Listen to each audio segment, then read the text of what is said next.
Hola, ¿qué tal? Hoy es lunes 26 de abril y vamos a dar la clase 4B de Salud Mental de la Escuela Superior de Medicina, dependiente de la Universidad Nacional de Mar del Plata, y mi nombre es María Clara Areta, y seguimos con lo que empezamos a ver en la clase 4A, que es justamente afectividad, en donde nos detuvimos a ver los afectos más habituales que pueden establecerse en la clínica cotidiana, y nos detuvimos a pensar justamente tres estados, tres afectos habituales de la emoción, como son el temor, la ansiedad y la angustia, como hipertimias displacenteras. Y ahora habíamos empezado a ver síndrome de excitación psicomotriz, pero nos vamos a detener un poquitito porque hay preguntas de los estudiantes. Así que nos las va a hacer Barbie, o Barbie va a manejar como a los estudiantes para a conducir esto, como para que puedan ir hablando. Si te escucho. Sí, Barbie. yo vuelvo a insistir, yo las leo, capaz que sería más lindo que las escribieron, que puedan participar, así les vemos las caras y todo, y en este espacio sí, que haya algo de interactivo, sería más lindo. Si Catalina no me interrumpe, leo, por una cuestión de tiempo.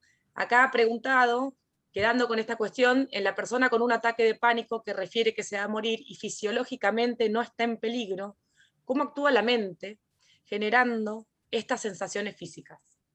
Esa es una de las preguntas. Sí, igual la otra, porque Para pone, Barbie, Agustina pregunta, para Barbie, creo que era Barbie, Ivor, Barbie. que es, Para, voy tomando esta y vos sí, después me decís la otra, me decís, pues si no yo tendría que volver a anotarla. Sí, lo que aparece, hay una palabra que apareció en la clase anterior que tiene que ver, uno de los estudiantes o de las estudiantes lo planteó, que tiene que ver con el estrés. Alguien dijo estoy estresado, que es como habitualmente se plantea algo del orden de la respuesta de la ansiedad. Hay los estudios del estrés que vienen, creo que desde antes de la Segunda Guerra Mundial, están establecidos los estudios sobre el estrés, digamos, en donde aparece el engrama físico de justamente adrenalina, cortisol, insulina, glucosa e insulina, digamos, ¿no? Uno podría decir a grandes rasgos, ¿verdad, León? Podríamos plantearlo así, ¿no?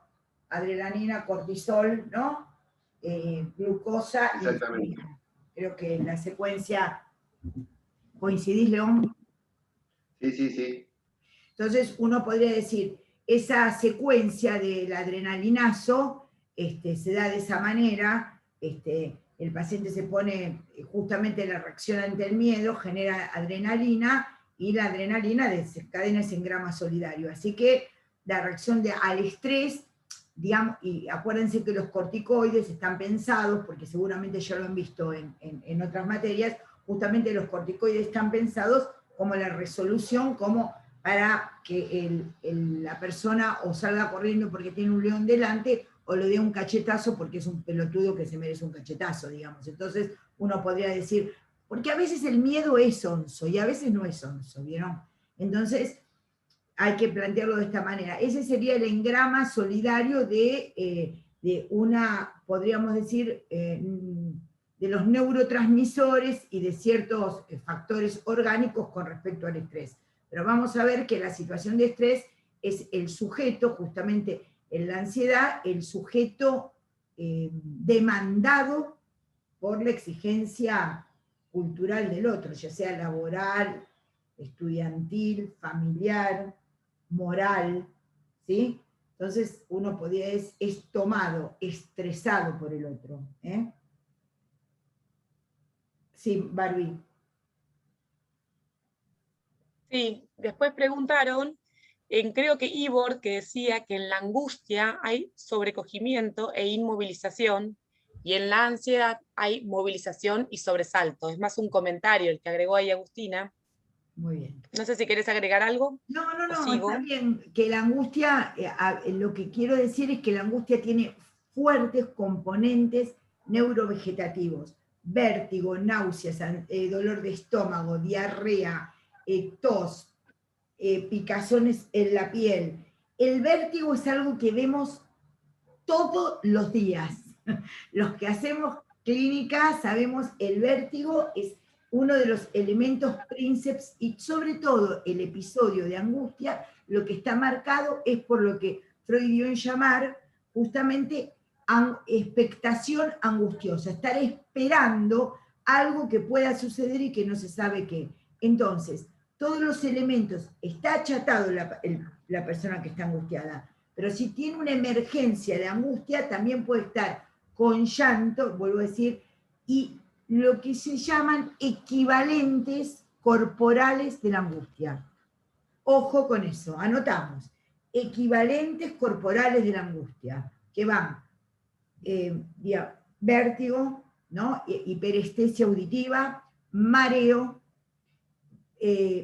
dolores de episodios gástricos, diarrea, vómitos, ¿sí? Episodios de, a veces, disuria, me hago pis, no me hago pis, ¿se entiende? Respiratorios, disnea, me asfixio, no puedo respirar, respiro más rápido. Quiero decir que está muy bien pensar que la inquietud es de un movimiento para la acción. En cambio, lo que aparece en la angustia es equivalente corporal que tiene que ver con la reacción, no con la acción. Entonces, ¿puede estar achatado? Sí, pero puede estar con un componente corporal muy importante que se llama equivalente afectivo de la angustia. Y eso es lo que ustedes tienen que diferenciar, la precordalgia como equivalente afectivo de la angustia o como un preinfarto, ¿no? Entonces está muy bien. El cuerpo siempre interviene, tanto en la ansiedad como en la angustia, ¿sí? Interviene siempre el cuerpo. El cuerpo interviene. Sí. De hecho, No, muy después, probablemente sea algo con lo que se vayan a encontrar apenas empiecen su práctica, su ejercicio como médicos, porque en la guardia se ve muchísimo, ¿no? Angustia, la palabra angustia viene de angustus, ¿no? De estrechez, entonces no me pasa, o no me pasa el aire, o no me pasa la comida, o no puedo hablar, o tengo un nudo en la garganta, y se escucha mucho esto o uno lo ve por lo menos en el consultorio de salud mental, aquellos muchachos que vienen medicados a veces con broncodilatadores porque pareciera que son broncoespasmos y en realidad son crisis de angustia de repetición, ¿no? Así, bueno, muchas eventualidades clínicas que pueden simularse en una situación así, sí, muy presente en la guardia. Esto que dice León es muy importante porque en la consulta, en general, cuando el paciente está como, vieron, no está filosófico, hay el dolor de existir, lo imposible de la vida y la muerte, alfa y omega, y está así, eso ya por ahí remite a otra cosa más en psiquiatría, ¿no? Pero en general llegan, como les dice León, ¿no? Y como les estamos mostrando, con equivalentes corporales y en general la angustia, que es un achatamiento, que aparece como una imposibilidad.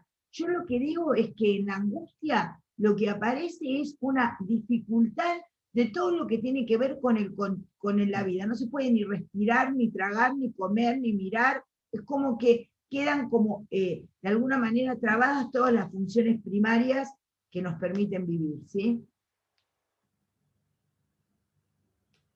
Sí, y después, por ahí la última pregunta de Leandro, por ahí un poquito más relacionada con lo que ibas a decir de la manía y todo, que dice, podemos decir que la angustia tiene un tiempo determinado de curso, y cómo puedo diferenciar una angustia profunda, y ahí pone entre paréntesis depresivo o liviana. Ahora, muy bien, muchas gracias. Muy buena pregunta. ¿Esta de quién es, Barbie? Leandro. Leandro, muy buena pregunta, porque ahora justamente lo que tendría que darles es justamente ciertos síndromes. Empezamos por el síndrome de el síndrome de hipertimia displacentera, que es el síndrome de excitación psicomotriz, donde aparece justamente la taquipsiquia, ¿viste? La situación de aceleración, de tal manera que aparece la manía o la hipomanía. El otro gran síndrome, justamente, en donde aparece la hipertimia displacentera pero jugada justamente como de otra manera diferente, es el síndrome justamente depresivo. Y el síndrome depresivo tan en boga en nuestra época, lo que aparece justamente es con bradipsiquia, inhibición y culpa, digamos. Dolor de existir, inhibición y culpa, digamos, podría ser la tríada de lo que vimos el año pasado también como depresión, digamos. La depresión está jugada en esos puntos en donde la angustia está muy bien, lo que decís, puede haber un episodio puntual de angustia. Vos sabés que llegué al aeropuerto, bajé, yo sabía que me estaba esperando, yo qué sé, fulano o fulana en Frankfurt, digo Frankfurt, me acuerdo porque es uno de los aeropuertos más grandes del mundo y mucha gente, yo no conozco particularmente Frankfurt, pero me han dicho, uy, baja ahí, es una cosa que uno se pierde, y estaba en ese momento contento, me agarró una cosa de angustia, sentí que no sabía qué me pasaba, y ahí eso cede, por ahí después cuando se encuentra, cuando se resuelve la situación, pero la angustia es uno de los elementos como hipertimia displacentera, la bradipsiquia y la inhibición, son elementos del síndrome depresivo que tienen que ver cuando esto durante la vida se va prolongando y la gente acude a estoy deprimido. Quiero decirles algo, para su vida de médicos y médicas generalistas, cuando ustedes escuchen que el paciente dice depresión, ustedes tienen que entender qué quiere decir con depresión, porque en general toda la gente dice que llama a su dolencia, sea cual fuere, depresión. Entonces puede corresponder a un síndrome esquizofrénico que la madre lo vea adentro tirado en la cama escuchando el celular todo el tiempo con la música y lo llama está muy deprimido. Puede ser una histeria, una paciente normal que está angustiada, está también deprimida. Puede ser alguien que hace un uso indebido de elementos de drogas y está depresivo. ¿Por qué no, León, a veces no contás esta presentación depresiva que a veces tenés tantas veces en tu trabajo, que sería tan interesante, me parece, para los alumnos? No, bueno, depende en el lugar donde yo trabajo con mucho consumo problemático. Muchas veces la repetición de consumo problemático, la repetición de la intoxicación aguda, ya sea de alcohol o de cocaína, conlleva luego, digamos, está el subidón, como uno le dice, después viene el bajón, ¿no? El efecto posterior a la intoxicación es un estado de desasosiego bastante profundo, ¿no? Y el sujeto puede estar así, mostrando síntomas compatibles con un síndrome depresivo, que es lo que uno normalmente utiliza en el consultorio, ¿no? Digamos, asindromar. Empieza, bueno, la gente viene y ¿cómo está? Y sí, tengo angustia, estoy llorando, la verdad que no sé, no me bañé en 3 días, me siento mal. Bueno, eso es un síndrome. Uno no quiere, digo, este síndrome puede responder a varios cuadros, entre ellos los cuadros de posintoxicación, por ejemplo, alcohólicos o con cocaína. Incluso hay gente que por consumir mucho cannabis también llega a esta situación de un síndrome depresivo. Es muy frecuente. También, bueno, es lo que dice María Clara, ¿no? Uno tendrá luego que identificar qué quiere decir la persona. Esto también viene en relación a esto que hablábamos anteriormente con respecto a la angustia y los motivos de angustia. Es un problema muchas veces cuando uno no sabe por qué está angustiado. Y es un poco más complejo también cuando la gente cree que sabe por qué está angustiado o cree que sabe por qué está depresivo, ¿no? Entonces vienen y te dicen, no, estoy depresivo porque, no sé, en el trabajo me tienen mal. Bueno, dígame, ¿qué más? Bueno, también consumo 20 bolsas de cocaína al día. Ah, bueno, es un tema, ¿no? Si la persona cree que está depresiva o que está mal por un problema en el trabajo, pero además consume todo lo que se le cruza por delante, bueno, hay un doble trabajo por hacer. Gracias, León. Muchas gracias, León. Quiero decirles que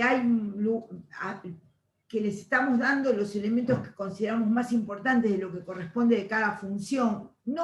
Estamos profundizando lo que puede ser una lista de lo que ustedes pueden ir leyendo en los textos, que aparece como una lista, pero queremos transmitir con esto situaciones clínicas que tienen que ver con lo que está pasando, ¿no? Por ejemplo, estaba releyendo, digamos, que hay situaciones, por ejemplo, de labilidad afectiva. La labilidad afectiva que es, hola, ¿cómo te va? ¡Ay, qué emoción me da! Y uno dice, bueno, por ahí no era para tanto, yo qué sé. Y por ahí que se ve en los alcoholistas o en las personas mayores que están cursando como una cosa un poquito predemencial, se llama, por ejemplo, la habilidad afectiva. Otra de las cuestiones que se puede ver es la ambivalencia afectiva, que es lo que tenemos todos. ¿Vieron cuando uno le agarra, sobre todo con el cónyuge, cuestiones de amarlo y querer estrangularlo al mismo tiempo? Se llama ambivalencia afectiva, muy bien. Pero que no es medicable, muy bien. Y otro es lo que a mí me gusta tanto dar, que es la catatimia, ¿no? Que es cómo el afecto altera el juicio, que todavía no vimos juicio, pero lo vemos ahora, que es el ver cuando nazca Lucio y vaya al jardín, Victoria lo va a ver en la fila de los nenes de 3 grados de salita de 3, y va a decir, ay, verdaderamente es el más lindo. Entonces, eso es porque tiene juicio alterado por la afectividad, quiere decir juicio catatímico.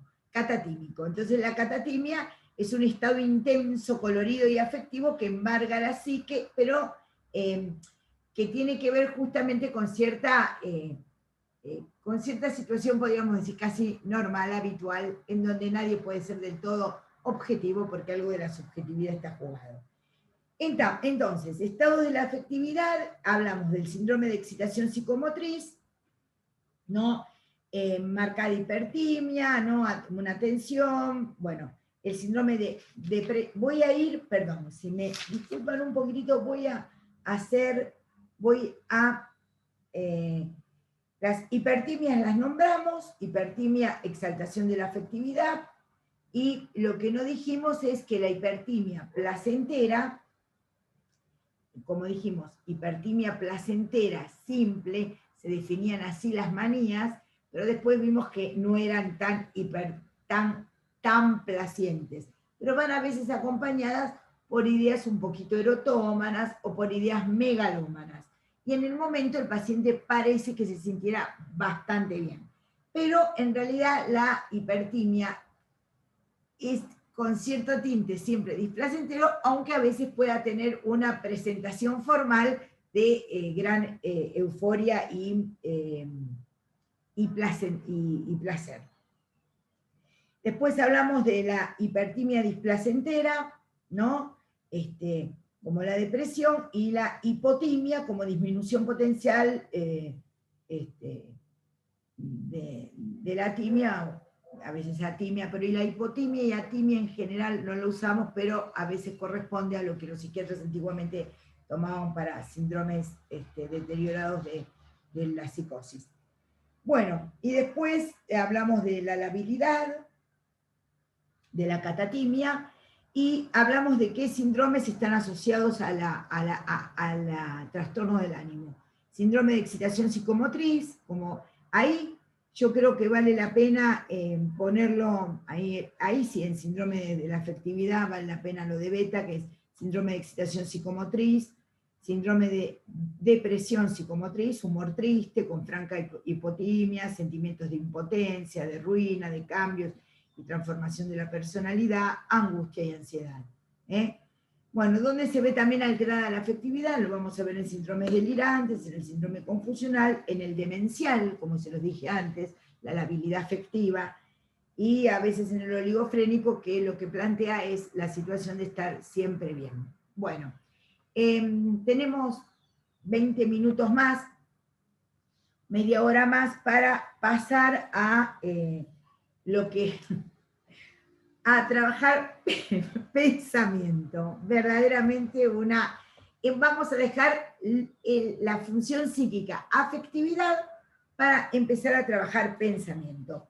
¿Quieren hacer alguna pregunta, algún comentario? Los docentes, los alumnos, los... que yo me voy a guiar por...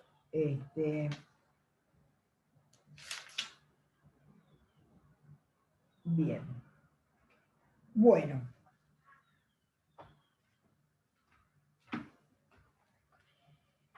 Ahora vamos a entrar a lo que se da en llamar esfera actualmente cognitiva.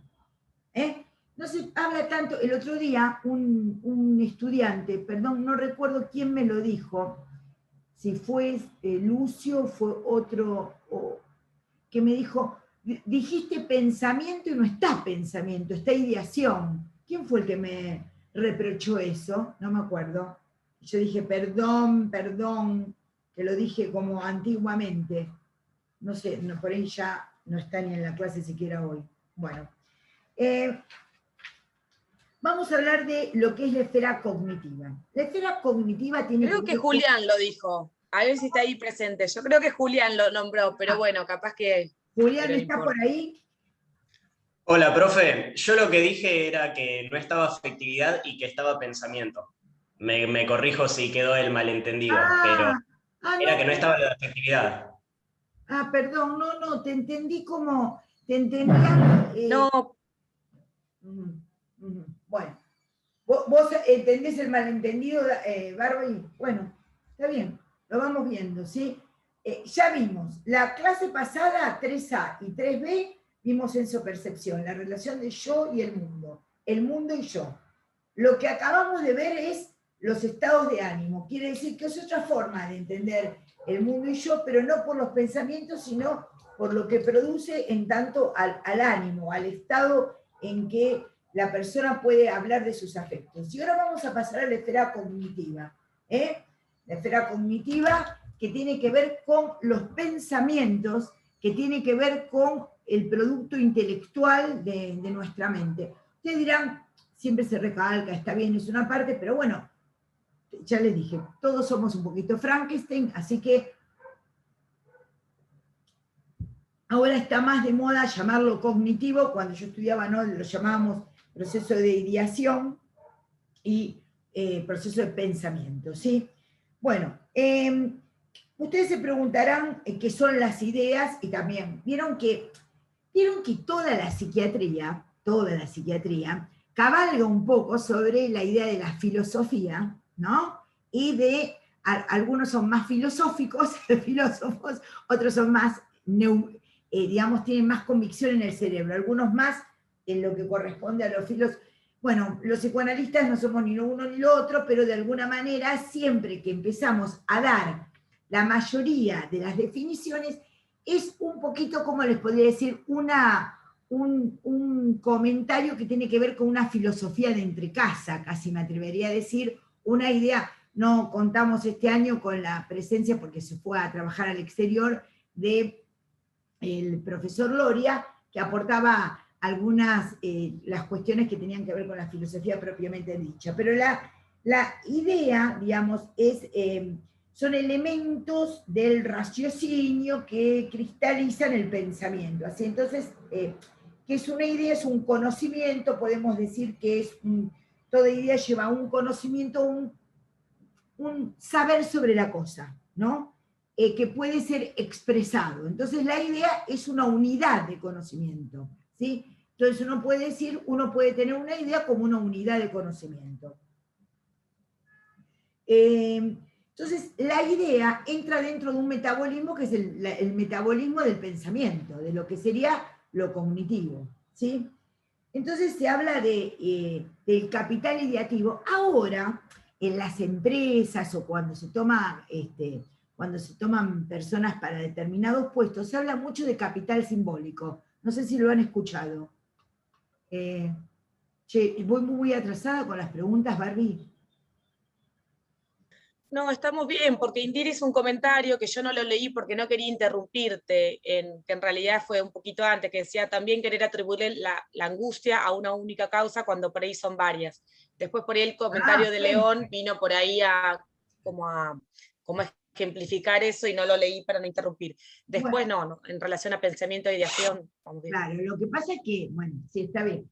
Lo que pasa es que hay que ver a qué nivel de causa estamos trabajando, ¿no? Te diría justamente que la angustia no tiene causa, tiene objeto, pero bueno, sería como muy complicado poder hablar de eso. Ojalá a los que les interesara pudiéramos darle un seminario con respecto a eso, pero claro, uno puede establecer algunas causas, no es porque pasó tal cosa, la otra, pero después hay un núcleo que tiene que ver con el objeto de esa angustia, que en general no es algo que se vaya a resolver en una consulta de un médico generalista, ¿sí? Eso implica una disposición de escucha, una operación con el lenguaje y con el sujeto, que es justamente de los que trabajamos dentro del área o del psicoanálisis o de otras posiciones dentro de las psicoterapias.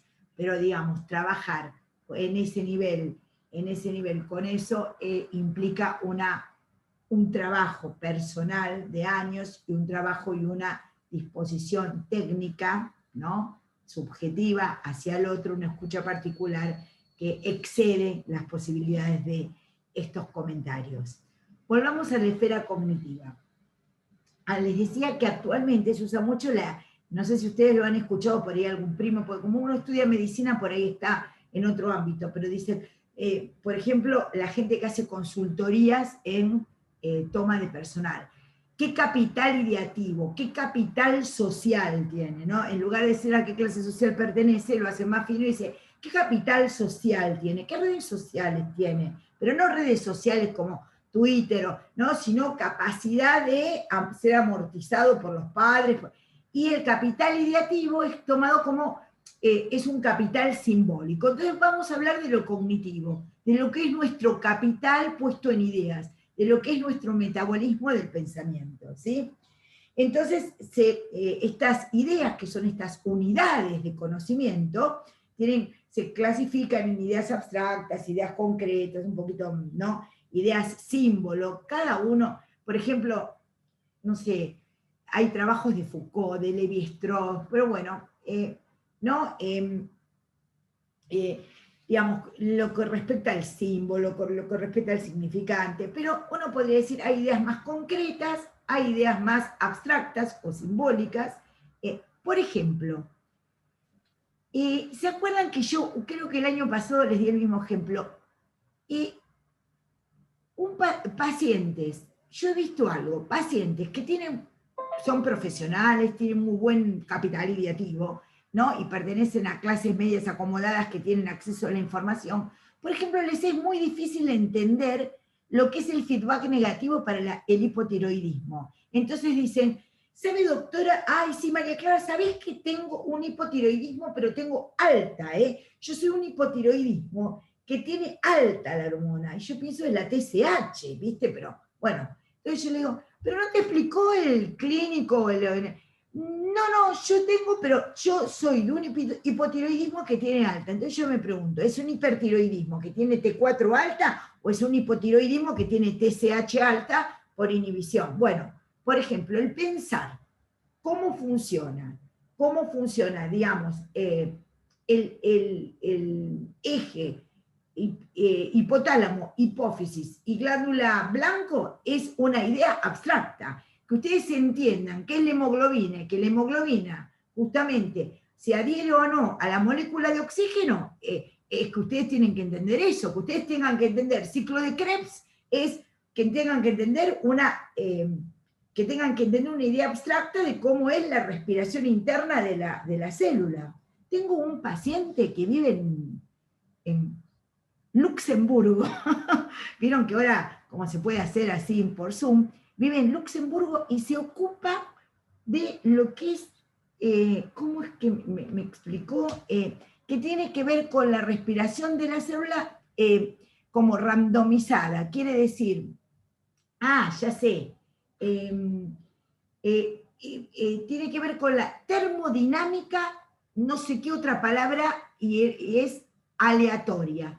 Y esto que me explicó, que están estudiando procesos por los cuales el proceso de Krebs, yo le digo, yo soy antigua, llegué al ciclo de Krebs nada más, ¿no? Le digo al paciente. Entonces él me dice, bueno, mira, eso que vos estudiaste, el ciclo de Krebs, ahora lo que se ha descubierto es que el ciclo de Krebs va para adelante, pero hay algún resto que no es tomado literalmente por los procesos exactos del ciclo de Krebs. Bueno, eso es una idea abstracta. Entonces, en medicina también hay ideas abstractas.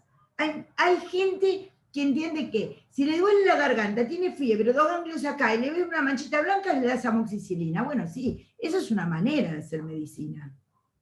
Una manera triste de hacer medicina. Ustedes tienen que entender el porqué de las cosas, aunque no vayan a hacer la especialidad, o obviamente yo no me voy a poner a medicar una angina, ¿no? Ni mucho menos. Pero uno tiene que entender el porqué de las cosas. Cuando uno entiende el porqué de las cosas, están las ideas abstractas. Entonces este chico estaba estudiando como un resto del ciclo de Krebs que no sé bien a qué correspondía. Bueno, otras ideas abstractas. Nosotros les estamos dando en salud mental un montón de ideas abstractas, pero estamos articulándolas a la cotidianeidad de la vida, es lo que más me gusta. Bueno. María Clara, ¿puedo hacer un comentario? Claro. En relación, por ahí cuando yo me introduje en la psiquiatría, donde escuchaba con mucha frecuencia esto de, bueno, pobre capital ideativo, pobre capital ideativo. Y pobre capital ideativo para vos, no para él. Eso también, viste, hace ruido, ¿no? Por ahí León puede aplicar un poquito más y ampliar esta idea de la que armé y por ahí ayudar a los alumnos. Sí, dale, gracias. No, por ahí pensaba, digamos, lo que es la singularidad de las personas, simplemente eso, el respeto, sin que por ahí la descripción de las características de una persona signifiquen más que eso, la posibilidad de describir semiológicamente a alguien. Recuerden, esto es simplemente una estrategia didáctica, lo que se utiliza para entender al sujeto o al aparato psíquico. Luego está todo el sujeto con toda su historia y con todo el respeto que nos merece, ¿no?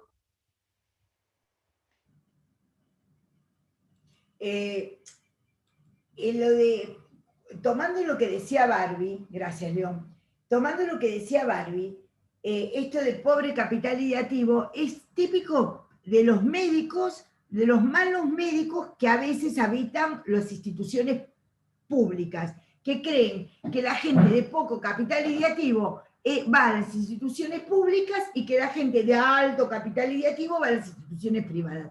No es así para nada, y ustedes tienen que diferenciar que en principio, como se plantea a partir de lo que uno estudió en psicoanálisis, todos, con respecto a un ideal de saber, todos somos débiles mentales. Entonces, ¿por qué? Porque todos no podemos abarcar todo el conocimiento. Entonces, lo que tenemos que ver es cómo nos posicionamos ante este saber y ante este no saber. Me parece bárbaro lo que dice Barbie, y cómo también lo tomó León, en el sentido de que, bueno, sí, habrá gente que puede resolver qué es el capital ideativo, cuándo alcanza. ¿Saben cuándo alcanza? Alcanza, es suficiente, cuando le alcanza a uno para resolver ciertos problemas de la vida cotidiana de cada uno y de los otros a los que les interesa. Porque ¿qué me interesa a mí saber que hay un remanente del ciclo de Krebs cuando yo en realidad no sé cómo decirle al portero que por favor me baje los sillones porque los van a tapizar? ¿Me entienden lo que les digo? Entonces, hay que saber a veces que se etiqueta eso. Y les vuelvo a decir, yo apuesto a que esto que estamos hablando del sujeto, ya sea parte a parte, no nos desdibuje la idea del sujeto, nos haga ir aprendiendo en qué aspectos o cuáles son los aspectos que son de nuestra subjetividad. Bueno, también hay... María Clara, dice Celia que a lo mejor el ruido, el comentario de Celia Yudica dice que a lo mejor el ruido está puesto en la palabra pobre o rico, capital ideativo. No sé si Celia querés comentar lo que escribiste, querés hacer un comentario. Sí, no más que eso, ¿no? En el tema de que eso habla de un etiquetado que de alguna manera está poniéndole a alguien una diferencia respecto del que etiqueta, ¿no? Me parece que sí, creo que también ya lo dijo María Clara, el capital ideativo tiene que servirle a una persona para vivir, relacionarse, cumplir con sus objetivos, y si con eso es suficiente, no es ni pobre ni rico. Obviamente hay gente que tiene que ver, digamos, un aspecto de esto tiene que ver con la imaginación. Obviamente que hay gente que es más divertida, que se le ocurre cosas, que tiene más conexiones entre los pensamientos y unos y otros, y hay gente que no tiene esa capacidad, que por ahí son como más aburridos. Lo que pasa es que no hacemos de eso un juicio ético. No hacemos de eso un juicio ético. Lo que estamos viendo es cómo podemos estar ayudando a la persona que en algún momento plantea esto. Entonces, por ejemplo, las ideas, dijimos, concretas, abstractas, ¿no? Mágicas, ¿no? Que acá aparece siempre lo de los niños, ¿no? La cuestión de las ideas mágicas de los niños, ser algo que no sé, es querer... Ampliarnos un poquito, Barbie, para que me remuevo el pin. Amplía un poquito, Barbie. Sí, no, dentro de lo que hablamos de ideas mágicas, remite un poquito esto, o bueno, complejiza con el tema del pensamiento mágico, que tiene que ver, obviamente, lo podemos llevar cronológicamente a las edades, 4 o 5 años, según cómo definía un poco Piaget, esto, por ahí hablar del animismo, la luna me sigue, ¿sí? El sol me mira, en la escuela me acompaña, digamos, figuras que son grandes, las personalifica y las lleva para uno. Parte del pensamiento mágico es lo que hace al pensamiento, que uno después lo va jerarquizando y complejizando. Pero la verdad que todos en nuestros procesos partimos de un pensamiento mágico que tiene que ver mucho más con la semejanza, con lo intuitivo, en lo subjetivo, lo anímico, cómo lo figura, y después uno va usando más el pensamiento más lógico y más el razonamiento más deductivo. Cuando hablamos de deductivo, lo que me quiero referir solamente a como a la regla de 3. Si un auto tiene 4 ruedas, 2 autos, ¿cuántos van a tener? Antes de eso hay toda una cuestión más simbólica donde no llegamos a las ideas creencias, ¿no?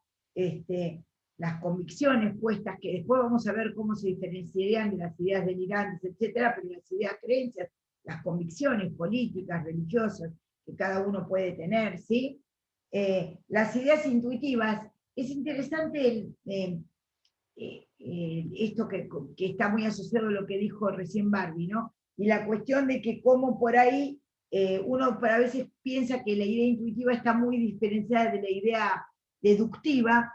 Lacan dice que la idea intuitiva y la idea deductiva son el mismo camino, digamos, que lo que pasa es que el intuitivo no puede dar cuenta de los pasos que le llevaron a la conclusión. Entonces queda como un intuitivo, digamos, ¿no? Pero Lacan desconfía de la clasificación entre intuitivo y deductivo. Entonces apuesta mucho a lo intuitivo, pero lo que hay que trabajar a veces es, bueno, a ver, vos pensás que es una hepatitis, pero vos me tenés que decir por qué es una hepatitis, ¿entiendes? Entonces hay que poner, no es porque el ojo clínico, uno podría decir, bueno, tenés que dar cuenta de por qué, ¿no? Estás diciendo tal cosa.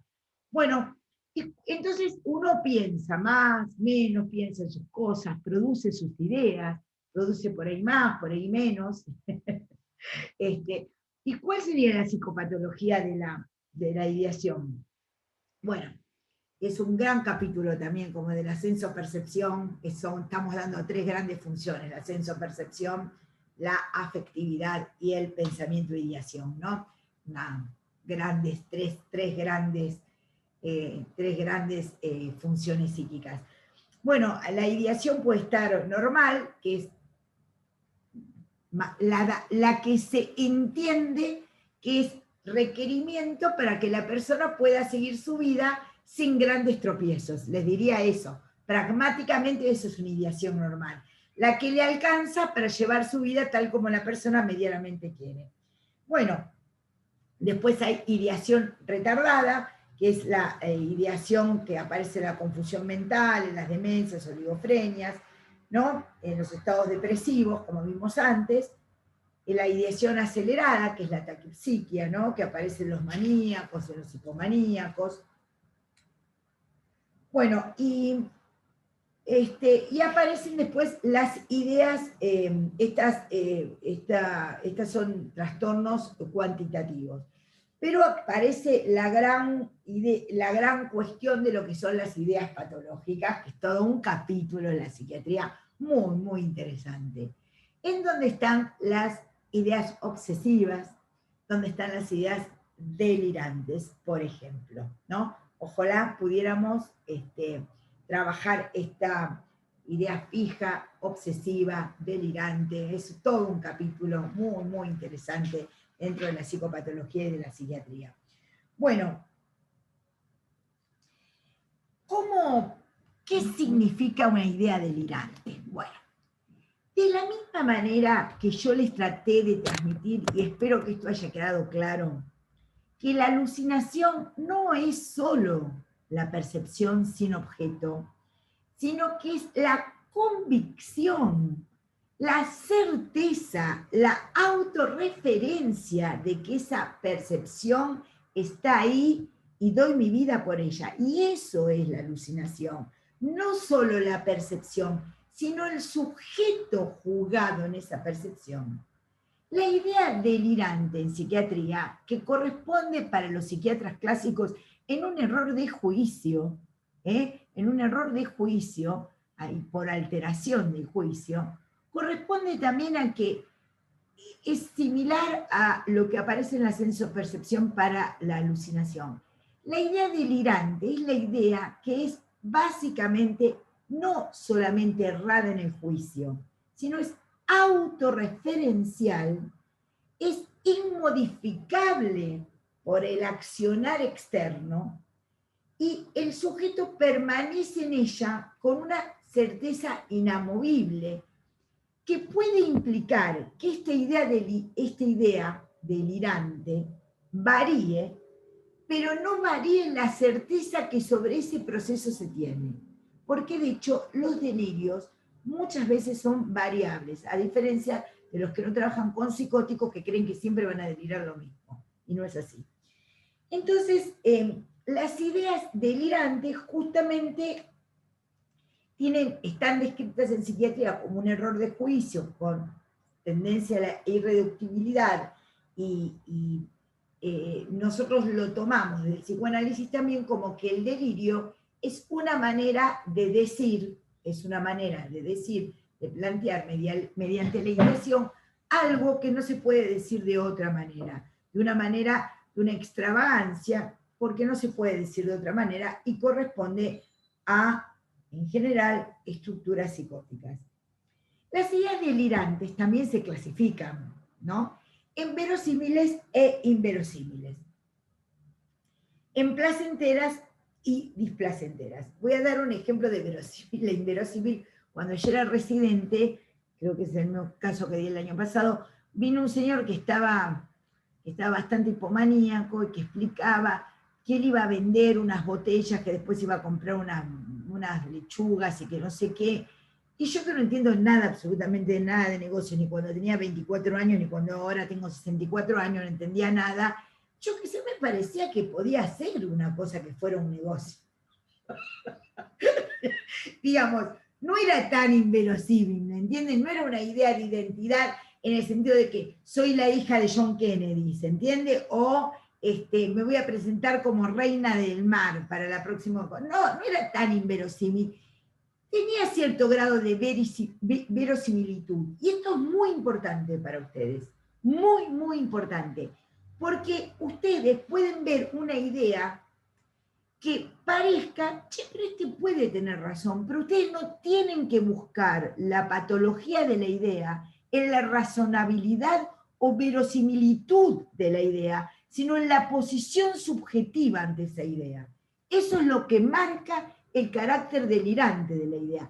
Y eso es lo que quiero que se transmita en este rato que les estoy hablando. La autorreferencialidad, la certeza, la inmovilidad que tiene la presencia del otro ante la idea es lo que marca el carácter delirante de la idea. La idea delirante tiene una verdad, oculta, porque la idea delirante no es ilógica. Fue Kraepelin el primero que dijo, se los conté en una de las clases, que dijo, estos hombres que ahora sufren megalomanías fueron niños maltratados en la infancia. Quiere decir que ya precozmente, en el comienzo de la psiquiatría, había una idea como reivindicatoria en el delirio. En el delirio había una idea de reparar en el delirio lo que la realidad les había tocado a esas pobres personas, ¿no? Entonces, las ideas verosímiles pueden ser compartidas, sostienen un rasgo de razonabilidad más o menos aceptable. En cambio, las inverosímiles son más absurdas, pero acá se ve mucho cómo lo absurdo o no, si ustedes ven la famosa grieta, kirchneristas, antikirchneristas, unos y otros podrán decirse la inverosimilitud de las proposiciones que cada uno de los rangos de las posiciones inquiere. Entonces, hay que ver muy bien cómo está el observador y quién hace la entrevista justamente para entender esto. Yo les diría que ustedes tienen que pensar como médicos generalistas en ver la posición del sujeto en cuanto a si es capaz de moverse un poquito de ese lugar, ¿sí? Bueno, también las ideas delirantes pueden ser placenteras o displacenteras. La idea delirante placentera por antonomasia, la paradigmática, es la erotómana. La idea delirante erotómana, él me ama, ella me ama, ¿sí? Planteada por Freud maravillosamente en un texto que se llama Una paranoia autodescripta del doctor Schroeder, es la idea paradigmática de placentera delirante. Ella me ama, me acuerdo de un paciente esquizofrénico que atendíamos en el IGA, que tenía la idea de que el señor del kiosquito del diario, donde él compraba el diario, tenía una hija y que ese señor había decidido que la hija, porque era como un rey, un príncipe que iba a casar con él, que era una persona no de la nobleza propiamente dicha, y que esta chica se iba a casar con él y estaba enamorado y le mandaba signos de que estaba enamorado, yo qué sé, enamorada de él, y que se iban a casar. Bueno, un día la fue a buscar, llegó el 911, etcétera, etcétera, que el 911 que en esa época se debía llamar 107. Entonces me acuerdo que se iban a casar, supongamos, un 20 de marzo, para decir algo, ¿no? Entonces el residente lo interna, yo qué sé, lo empieza a tratar. Cuando llega el 20 de marzo le dice, y supongamos que se llama Juan, y Juan, hoy es 20 de marzo, ¿se casó o no la hija del kiosquero con vos? Y el tipo le dice, ah, no te había contado, no pospusimos la fecha, ¿no? Digamos, la idea delirante siempre tiene un recurso, ¿no? Un recurso como para poder volver a sostenerse, digamos, ¿no? Es una idea. Y la otra gran, por antonomasia, hay tres ideas delirantes placenteras, con tres temas. Uno es el amoroso, ella o él me aman, que es lindo, ¿vieron? Cuando uno tiene... la erotómana.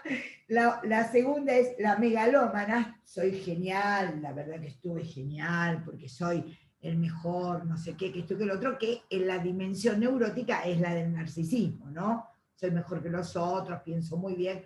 La megalómana y la mística. Las tres grandes ideas delirantes placenteras son la megalómana, la erotómana y la mística. Profe, perdón. ¿Sí? ¿Puedes repetir la última? Dijiste las tres mística. Ideas eran la... Mística. Para un poquito que me habla ahí, Lucio. La mística, la de soy el hijo de Dios. Entonces, en ese punto, por ahí, Lucio, lo que está muy en juego, me acuerdo una vez que nosotros queríamos darle de alta a un señor esquizofrénico que atendíamos en el Hospital Álvarez, y tenía ideas de todo tipo, yo qué sé, ¿no? Entonces, bueno, pero estaba mejor, estaba para salir, yo qué sé, y yo le digo al instructor, ay, acompáñame porque el jefe de servicio no va a querer darle el alta, estaba ya estabilizado en su psicosis. Entonces le dijimos al paciente, cosa que es totalmente al Pepe, che, no hable mucho de las ideas de Dios, y yo que sé, no, doctora, para nada. Como los psicóticos no pueden mentir, apenas se sentó, dijo, gracias a Dios, empezó con todo el desarrollo. Empezó con todo el desarrollo místico de que el Hijo de Dios, que no sé cuánto, y entonces el jefe de servicio, que era muy derecha y católico, entonces le dice al instructor, porque no nos hablaba a nosotros los residentes, le habla al instructor y dice, bueno, pero sigue un poco delirante. Entonces el instructor muy, digamos, astutamente le dice, no es delirio místico, es fe. Y como él era católico, dijo, bueno, está bien. Y le pudimos dar el alta. Así que fue una astucia del doctor Velasco que yo aprendí, digamos, no es delirio místico, eso es fe. Bueno, entonces el delirio es ser el Hijo de Dios, los delirios místicos son muy interesantes, ¿no? Y después es ideas delirantes displacenteras. La idea paradigmática delirante displacentera, ¿cuál es? Ya lo hablamos en un momento, a ver si se acuerdan. Ay, se ríe Indira. A ver, ¿cuál les parece que es la idea tremenda? La idea tremenda. Es tremendo. No se lo puedo decir. ¿Por qué? La paranoia, como lo que están. Claro, muy bien. ¿Quién lo dijo? Que no escucho, perdón. Gastón. Che, Gastón, te pongo ahí a decirnos algo. No sé, como que... La como que me están persiguiendo, intento que me persiguen, pero bueno, eso. Exactamente. Y todo lo que tiene que ver con eso, Gastón, ¿te acordás que justamente tiene que ver con lo que habíamos planteado, el ascenso-percepción? Están las cortinas bajas porque me está mirando, todo como se articula en el ascenso-percepción, la idea delirante persecutoria, ¿sí? Así que la idea pienso por ahí que me están observando por ahí por el teléfono, por la cámara. Se llama, a veces a uno lo están persiguiendo los de la CIA, otras veces los de la KGB, otras veces no sé qué me está persiguiendo, mi jefe, otras veces me quieren echar. Todo esto es muy interesante porque esto puede ser real, puede tener una base real, ¿sí? Pero el asunto es ver cómo lo plantea la persona. Gracias, muchas gracias. Y la otra, ¿te acordás, ya que estamos con vos, así no muevo el pin, Gastón, ¿qué otra gran idea displacentera delirante hay? Que nos hace sufrir tanto a los neuróticos sin llegar. La hipocondria. La hipocondría es otra, muy bien, hipocondría, y otra más que tiene que ver, hay una placentera para el amor, es ella me ama, o él me ama, y hay otra displacentera para el amor, que ¿cuál es? Ella me odia. No me ama. ¿Por qué no me ama? Porque ama a otro o a otra. ¿Cuál es esa idea? La celotípica. Entonces, 3 ideas delirantes placenteras: megalómana, erotómana y mística. Y 3 grandes ideas delirantes displacenteras. Muchas gracias. La paranoide me persigue, la otra me cornea, es la celotípica, no me quiere a mí, ama a otra, trabajada muy bien por Freud, y la hipocondríaca en el sentido de estoy enfermo, moriré. Entonces, estas ideas son muy interesantes. Voy a situar 2 más.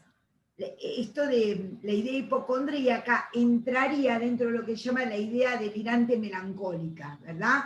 La idea delirante melancólica es sufrido un daño y es irreparable y todo lo demás, ¿sí? Y voy a situar, por Clérenbault, por los franceses, un conjunto de ideas delirantes muy interesantes que es la reivindicatoria, ¿no? Las ideas reivindicatorias se llaman las ideas pasionales de los franceses, que justamente tienen que ver con las ideas delirantes de voy a vengarme porque me he hecho un mal. Bueno, entonces tenemos este conjunto de ideas delirantes que se dan más en la estructura psicótica, y después tenemos las ideas obsesivas, que son las de control, que se dan más en las estructuras neuróticas, y son también un trastorno de la idea, que son las ideas obsesivas de querer, la idea obsesiva de controlar si la puerta está cerrada, la luz está abierta, etcétera, etcétera, y ahí tenemos todo el conjunto de ideas obsesivas impulsivas, de la idea obsesiva que me lleva a la acción, etcétera. También tenemos ideas obsesivas fóbicas, ¿no? Los temores. Y ahí tiene un montón de palabras, nosofobia, bacilofobia, sifilofobia, tanatofobia, yo qué sé, todas las fobias ahí, todas las ideas de los temores. Hay un texto que yo escribí que se llama La psicosis, los otros y el otro, ¿no? Que a mí me gustaría darlo. Yo qué sé, dice León que es un poco difícil, pero yo lo pondría, para ver si alguno lo puede dar, de ver cómo lo mismo que nos preocupa a los normales le preocupa a los locos, a los psicóticos. Lo que pasa es que lo manejan de diferente manera, porque ¿qué nos pasa a nosotros? Nosotros, porque los normales, ¿no? Digamos, los que trabajamos de normales y nos pagan sueldo. Los normales, ¿de qué trabajamos? Trabajamos de que nos quiere mucho, nos quiere poco, la verdad que este tipo no me quiere tanto. Ven que los temas delirantes, vamos a escribirlo bien grande, los temas delirantes no definen lo delirante de la idea. Lo que define lo delirante de la idea es la posición subjetiva ante el tema. El tema es el mismo. ¿Me ama? No me ama. ¿Quiere a otra? No quiere a otra. ¿Sí? ¿Soy importante o no soy importante? Todo esto, ¿me quiere perseguir o no me quiere? Todo esto se ve tanto en el dominio de la llamada normalidad, como en el dominio de la llamada psicopatología. Entonces, esto es muy importante, es la posición subjetiva del sujeto ante estas ideas, ¿sí? Bueno, también hay ideas sobrevaloradas, ideas fijas, pero me importa que sepamos esta, ¿no? Que la idea de, las ideas delirantes, las ideas obsesivas y las ideas fóbicas como temerosas, ¿sí? Bueno, daría por terminado, porque son 12 y 5, la cuestión de la ideación. Obviamente falta todo lo que corresponde al nivel de elaboración de pensamiento, que lo vamos a seguir en la clase próxima, del próximo lunes. Les quiero decir algo. Próximamente vamos a tomar un parcial, que es un choice, con respecto a lo que vimos. Estuvimos trabajando también con las interesantes cuestiones que ustedes nos plantearon en los prácticos, así que agradezco las conversaciones sobre Charlie García, To Kill a Mockingbird, alguien que nombró Matar a un ruiseñor, hermosa novela. Hablaron de Merlí, hablaron del Capital Fantástico, preciosa película, de Doctor House, del viaje, no sé, hay un viaje de, claro, Barbana creo que se llama así, yo lo vi pero no me acuerdo muy bien. Bueno, de Patch Adams, de Good Doctor, otra vez Charlie García, Freud como loco, Lady Gaga, Forrest Gump, Jesús. Hablaron de muchas cuestiones, les agradecemos muchísimo a los prácticos. Solamente les quería decir algo, que al mirar los prácticos y los comentarios que los docentes, a los cuales agradezco muchísimo, han tomado de ustedes algunas ideas sobre estas que han tomado, es esta. En general, por lo menos las que yo leí, quizás es un sesgo inadecuado, terminan con gente que termina siendo famosa. Y yo lo que les quiero decir es que la normalidad, que la vida misma de cada uno de nosotros, también es valiosa, también es respetable, también merece ser vivida, aunque no tengamos la cuestión de la fama, aunque no podamos salir como Forrest Gump corriendo y haciendo todo lo que, me encanta esa película, lo que Forrest Gump significa, y que a veces nuestra vida, la mayoría de nuestras vidas, no son vidas extraordinarias, son vidas ordinarias, pero bueno, cada uno trata de vivir lo mejor que puede y dejar como una marquita, grande o chica, ¿sí? En general, toda la literatura y la filmografía, en un momento hablaba de grandes personalidades. Desde hace mucho tiempo atrás está trabajada la idea del antihéroe, Y entonces lo que vemos cotidianamente en las series, en la televisión, como películas, son las historias de la vida cotidiana. Por ejemplo, la que ganó ayer el Oscar, que es una idea de lo que sería el antihéroe y la gente que sufre. Así que, dice León que para el hijo de él es re famoso y extraordinario. Te felicito, León, muy bien por él.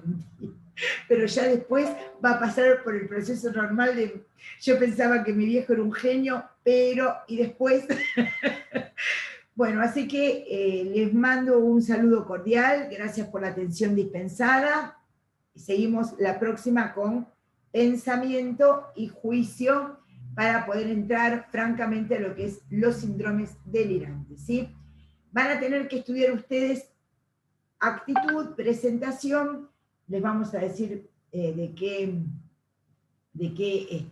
los textos que están ahí de Marietán está todo correcto, pero yo voy a trabajar sobre lo que es, voy a seguir trabajando de lo que es la idea delirante.